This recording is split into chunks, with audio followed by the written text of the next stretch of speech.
Hello everyone, this is Little Cheats here at Halo Outpost Discovery. Enjoy this video from Lovable Loki. Take a special look inside the convention. Watch the Master Chief and Cortana interview. Like and subscribe. Don't be a bitch. Put me down. And fuck you.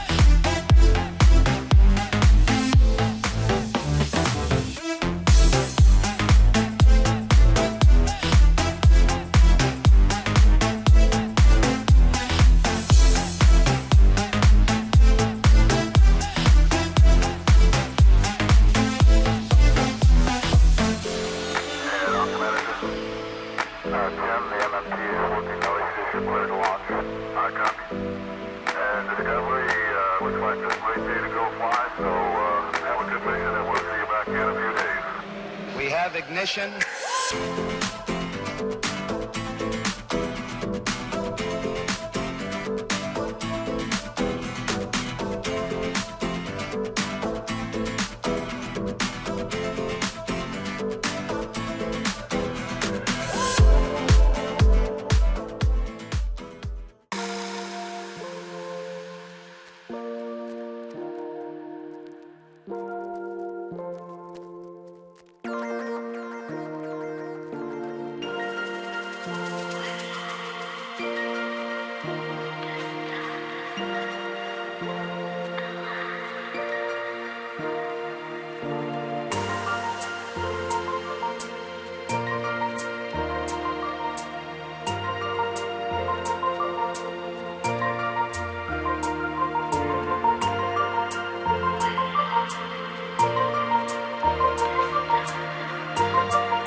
Don't be afraid, by the way. I'm not afraid. He's sopping wet. It was raining for 10 minutes. I tried to tell Jen backstage, but she's convinced that I'm profusely sweating. So I think with that, if I can find Barry from the 405th, I believe you guys are up here for a reason. Let me give you the microphone. Yeah, hopefully. Yes, we are actually up here for a reason. To wipe us all out. 405th, we'd like to offer our special thanks to Jen Taylor and Stephen Downs for their contribution to the Halo universe. Thank you.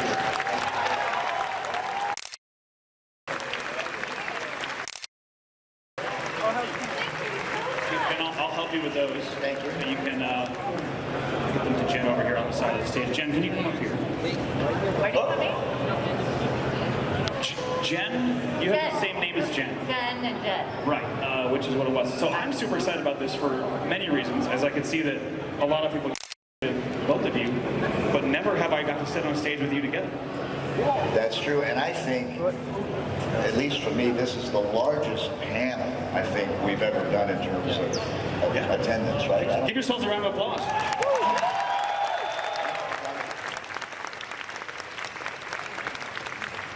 Thank you for joining us, of course. The name of this panel, for those of you who don't know, is there's two of us in here now. Who knows what game that's from? The quote?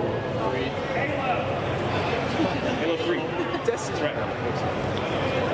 So I guess I just want to first of all thank the 405th. They're exiting now. Yes, they're exiting. Bye. Thank you, 405th. See you back at the barracks. By the way, it was a little dirty when I left there. You guys cleaned that up a little bit, would you? I'm so excited to have both of you guys on the whole tour.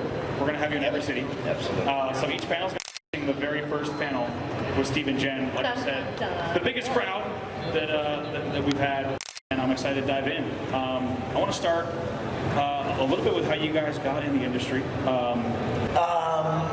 Yeah, I think when I was in Los Angeles, actually backing up a little bit, my career sort of began in Pittsburgh, and I was a disc jockey, and I also, as part of your duties, you're making radio commercials. And I sort of liked that, especially I would make, concert commercials and, that kind of thing. And I enjoyed the process of assembling all that and mixing the music and everything. And then, of course, voicing it. And so I developed an interest in it from that point. And when I moved to LA, that's sort of the voiceover capital of the world. And there's just a lot of opportunity to be able to sort of, expand your range a little bit beyond just being a disc jockey. So. At what point did, in your career in VO, did Chief come along? Had you done a lot of dedicated kind of non-radio VO work, or was it? Well, most of the VO work I did, voiceover work, was commercial work, selling soap, as we say, or used cars, or whatever it might be. The whole Master Chief thing came along quite by accident, really. And I often say, of course, it's never auditioned for, because Marty O'Donnell, who was, Bungie was based in Chicago at the time, where I was working at a radio station.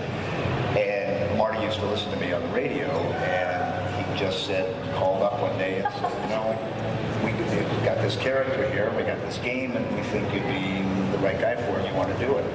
It's wild. Yeah, I said. And have you met Led Zeppelin? That was what he really wanted to do. Started, and then, that was, 19 years ago.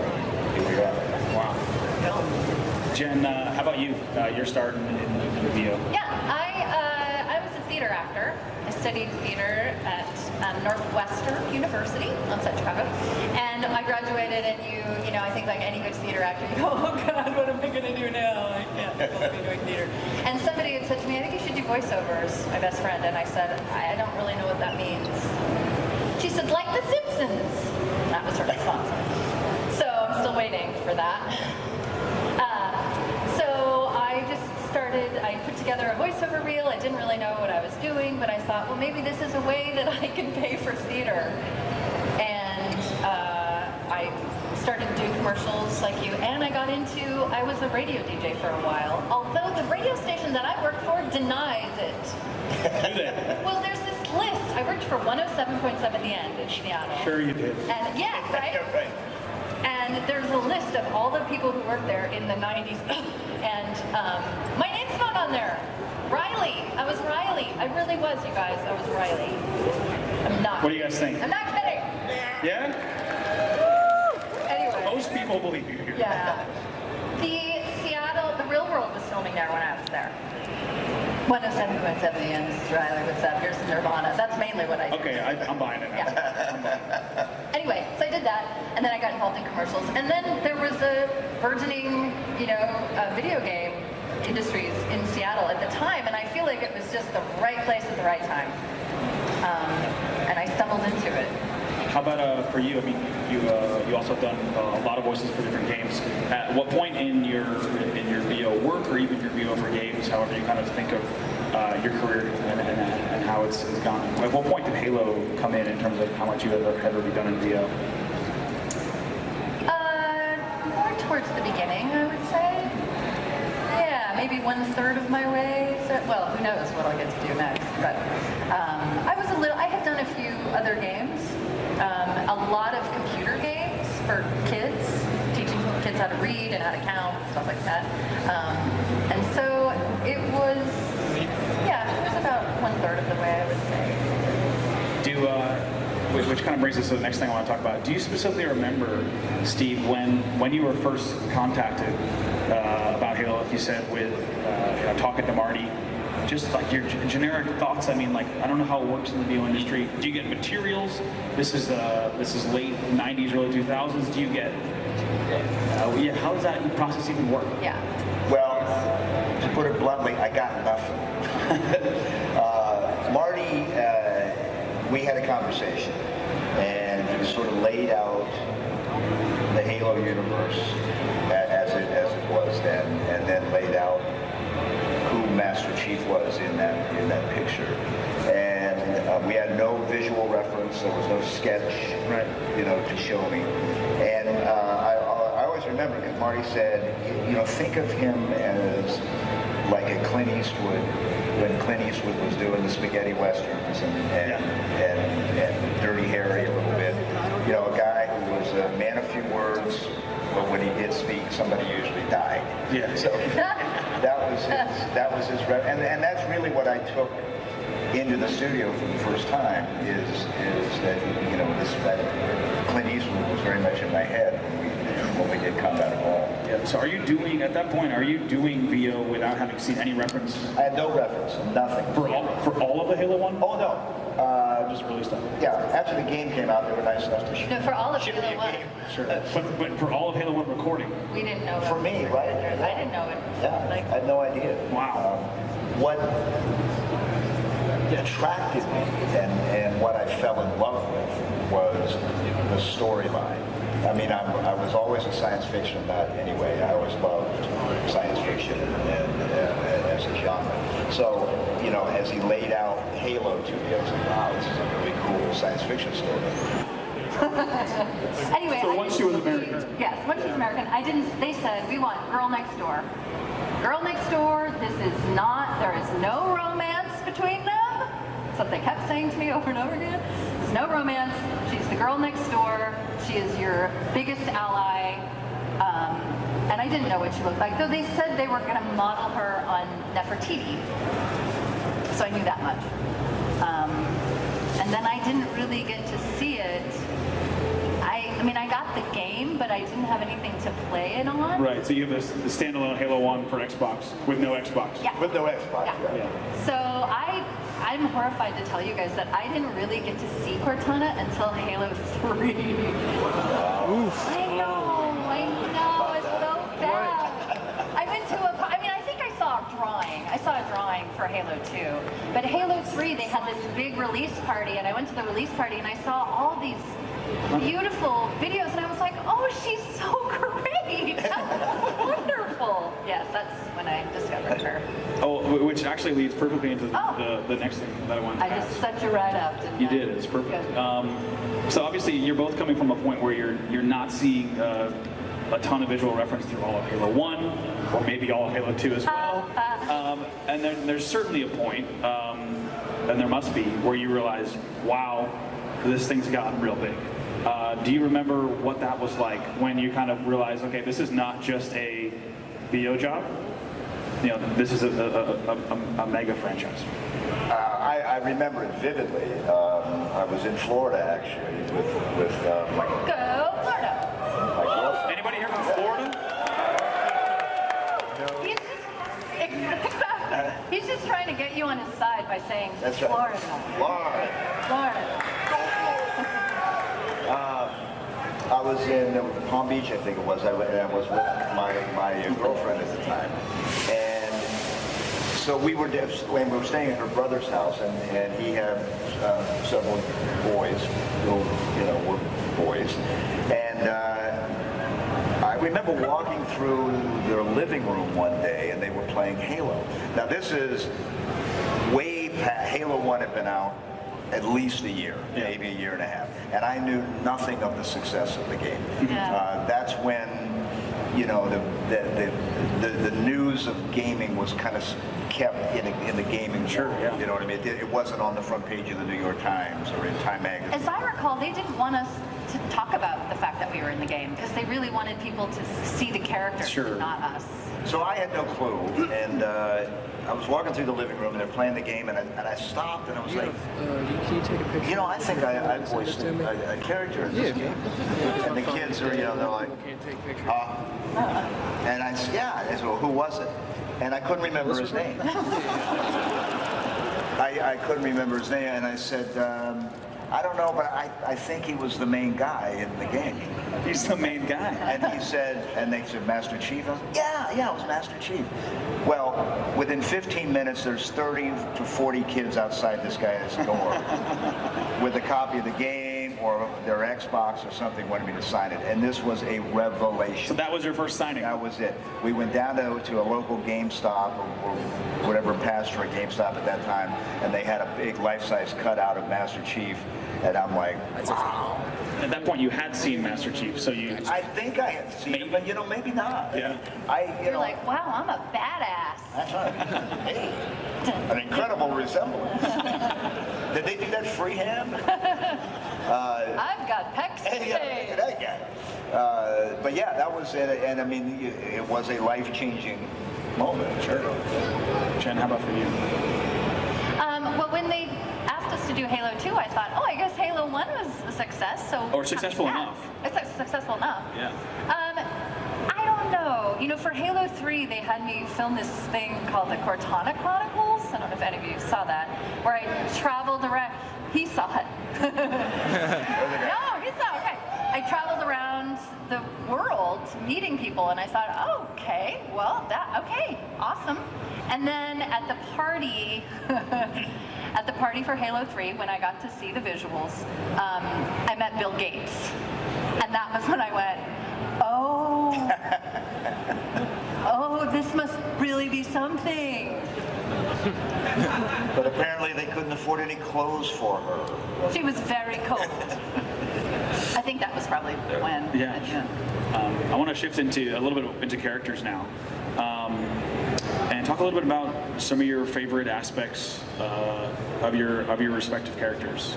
Jen, can be multiple for you, for both Cortana and Halsey, but just things that you've spent so much time voicing these characters, things that you've come to love as you kind of establish a relationship, of course, with them.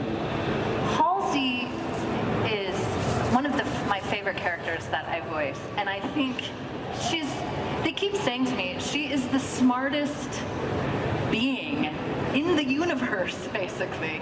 So to have absolutely nothing to prove at all is a really powerful, fun place to be. I bet. It's really a sexy place to be. And I love that about her. She does not have any shits to give. Like, no fucks for you to give. Sorry. Sorry.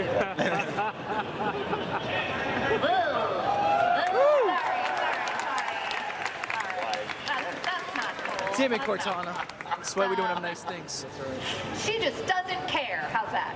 Doesn't diddly squat. And at the, which is unlike anything I've ever worked on. I imagine people who are in any movie franchise or any TV show that goes on for any length of time feel this way, that I'm really in love with her and I'm very protective of her, and she's not the bad guy. She is a smart, But she betrays strong, Chief in the capable, fiery woman who, I love her. I love her. I just love her. You hear that? We do too. Yeah, she's super strong. Sorry. Yeah. If only everybody would just think like her. Right? The world- Come on, guys. Does anybody know anybody like that? My girlfriend? Steve, how about you? Some of your favorite things about Chief? It's funny that this happened just the other day. I went to my doctor for a physical, and we live in Chicago at the moment. We're about ready to move to Florida. He saved that one. And anyway, so he had been my physician for the last 20 years. Chief Plus, we say. Yeah, and and so anyway, there was a moment. So we, we're just doing the physical, and then I was going to say goodbye to him, and in my own inimitable style, sort of fumbled for the, love you, man, or no. You say finish the fight? What happened? No, I just couldn't. Sort of a typical guy thing where you have that awkward, way to try to express an emotion, right? Thank you. Really, you've been a great doctor. But the thought occurred to me on the way home is like, that's probably about how Master Chief would have handled it. Right. You totally emceed it. He has emotions and has a difficult time funneling them into his real world situations, and so I identify with that. Yeah. And it's an interesting process to watch him go through it. The most unique thing about voicing these characters is the rich history that we get to draw from, a la everything around you, and the books, and the comics, and the other stories, and the fan stuff. I mean, it's just such a, to be able to tap into that kind of stuff beyond the script that you're given is such a gift, and it makes it so much fun to dive into the character. Was there a time where was it really those launch parties where you kind of first got to connect, speaking of being in a place like this? And as someone who had a chance to work on Halo for the past few years, there's a certain, you can be, imagine as a voiceover artist, you're in the studio and it's you're kind of in your element, you're in your zone. Of course for us in the studio, we're locked into the projects we're working on, but there's something special about being in a place like this.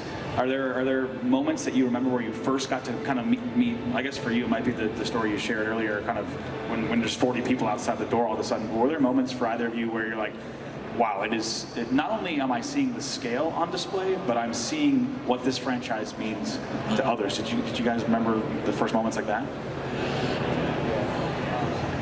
First moments. Or any stories? Yeah, there are so many now. I think so many people who tell us how much this game has meant to them, how it's changed their life, or I hear a lot from people how it raised them. And you have no idea how powerful that is to us. I'm getting teary. This is awkward. You're getting chills. We hear all sorts of that, and it's really marvelous to come here and hear that. The first time when I did this Cortana Chronicles thing was when I realized how important. It's when I started to realize how important it was to so many people. So I think that was probably the time for me. I met these really awesome ladies. I was gonna swear again. I have a foul mouth. These really awesome ladies down in Austin, Texas, who I tried to play Halo with, but I'm an idiot and I couldn't. They tried to help me. They were really awesome. Anyway, that's probably my first time. I always one of my favorite things that I hear, you hear this often is as Jen said, you're part of my childhood. You're an integral part of my childhood, and the comment I hear. Two comments I hear from people is, you're the reason why I got through college, or you're the reason why I didn't get through college. I haven't heard that equal one. shares I was going to say. Of both. But I think for me, it's been sort of a cumulative thing, and that's the beauty of being able to be at events like this, especially like this, but even your regular Comic-Cons and that kind of thing, is that you are able to touch the fans in a way that you sort of understand the importance of the game, and I think in many ways it's sort of unique in pop culture the way the person playing the game relates to the game. Sure. It's a participatory event. Well, they're you. They are me. They are Master Chief. Master Chief. And that was the genius of the design of Master Chief, is to not give him a face, to never reveal his face, because like I her face. Her face. Come on, No. ladies. Are there? Yes, there are ladies. Yeah, ladies. Yes, indeed. But when you look into Master Chief's visor, the reflection you see is your own. Right. And I don't think that was. I think that was intentional, and that's who it should be. Is that you're the one that's deciding his fate and the fate of others. So I think it's a good. Woo!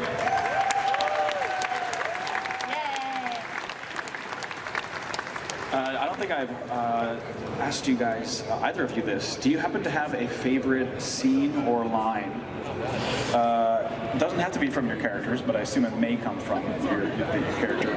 Might play a pivotal role, but yeah, any favorite quotes, scenes, or lines? Our favorite scene, bet you can't stick it. You're on. We've talked about this actually. Our favorite scene is the same, and it's the end of Halo 4. Because we got to work together for the first time on that game. And we were in the same room. And I was bawling in the corner, right? Yeah, but not as bad as I was. Turning on the water. I was much worse. Jen has the ability to, as any good, really professional actor does, is to turn those emotions. You know, she knows the switch to hit to bring those emotions to life, and she knows the switch to hit to turn them off. I didn't have the off. So we're doing the final of Halo 4, and I just remember, well, I told Jen, and you remember, Jen and I had only met, what, a year earlier, and that was just it was the 10th anniversary of Halo. Yeah, we met in 2011. So we'd never met before, so it wasn't like Jen and I had spent a whole lot of time together.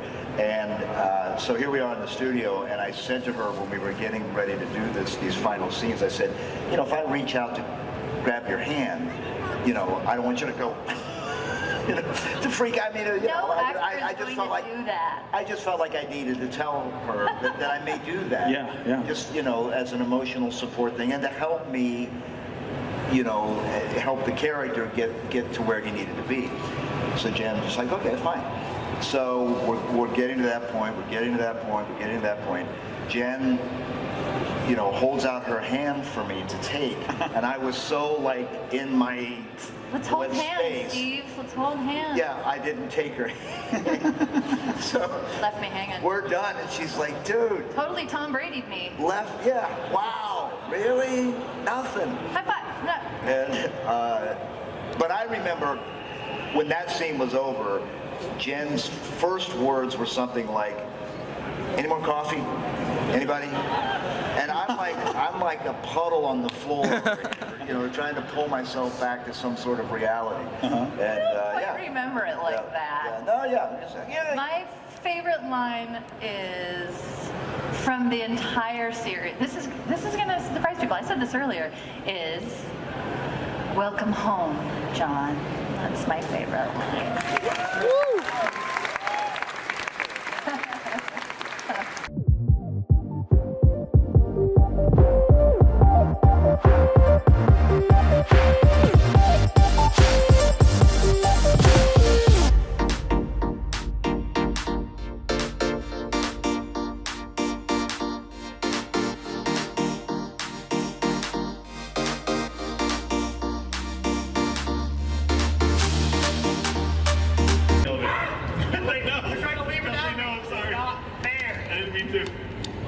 It was my elite tendencies. I hate humans. How could this happen?